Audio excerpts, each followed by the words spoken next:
কারণ আমরা বলেছিলাম আয়াত শুরুতে একটা আয়াত বলেছিলাম আল্লাহ পাক কোনো জাতির অবস্থা ততদিন পর্যন্ত পরিবর্তন করেন না যতদিন না তারা নিজেরা কি বলেন নিজেদের অবস্থা পরিবর্তনের চেষ্টা করে। তাহলে প্রথম পরিবর্তনটা শুরু হোক আপনার সময়কে মূল্যায়ন থেকে। আল্লাহ পাক তৌফিক দান করেন।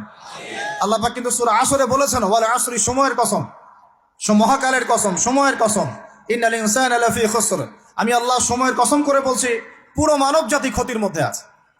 ইল্লাল্লাযীনা আমানু, তারা ব্যতীত যারা ঈমান এনেছে, ওয়া আমিলুস সালিহাত, এবং সৎ আমল সম্পাদন করেছে, ওয়া তাওয়াসাউ বিল হক, পরস্পরকে সত্যের উপদেশ দিয়েছে, ওয়া তাওয়াসাউ বিস সবর, এবং পরস্পরকে ধৈর্যের উপদেশ দিয়েছে। তাহলে আল্লাহ পাক এখানে সময়কে মূল্যায়ন করতে বলেছে। তো যদি আমরা জাতিগতভাবে পরিবর্তন চাই এবং এই বিশ্বে আবারও সেই আগের মতো মাথা উঁচু করে বাঁচতে চাই, সবার আগে সময়কে মূল্যায়ন করতে হবে। আল্লাহ পাক তৌফিক এনায়েত করেন, আমিন। আর এই সময়কে মূল্যায়নের পথে বাধাই হচ্ছে স্মার্টফোন। কিভাবে? আমার আজকের আলোচনার টপিক কিন্তু স্মার্টফোন না।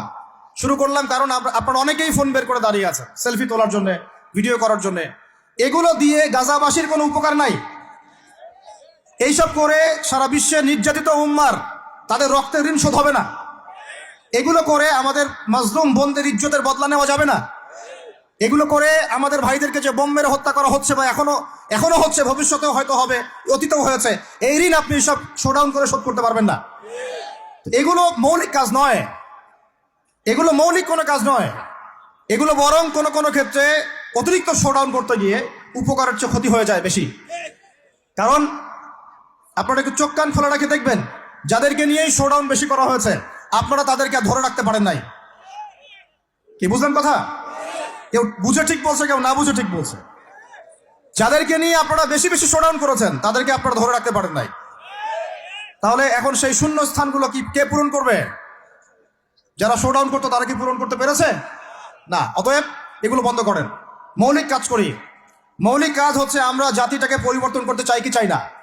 পরিবর্তনের দরকার আছে কি নাই? আমাদের কি সবকিছু সুন্দর চলছে?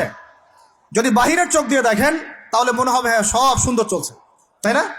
মসজিদ আছে আমাদের, মাদ্রাসা আছে আমাদের, আমরা মুসলমান কালিমা পড়েছি, লা ইলাহা ইল্লাল্লাহ পড়েছি, মুহাম্মাদুর রাসূলুল্লাহ পড়েছি, আমরা মাশাআল্লাহ আমাদের বোনরা পর্দা করে, আপনারা ওয়াজ মাহফিলে আসছেন, ইত্যাদি ইত্যাদি।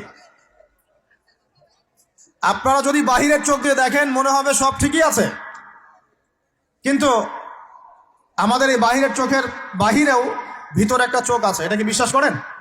বাহিরের চোখ দিয়ে যদি দেখেন তাহলে মনে হবে সব ঠিক আছে। কেমন? মসজিদ আছে,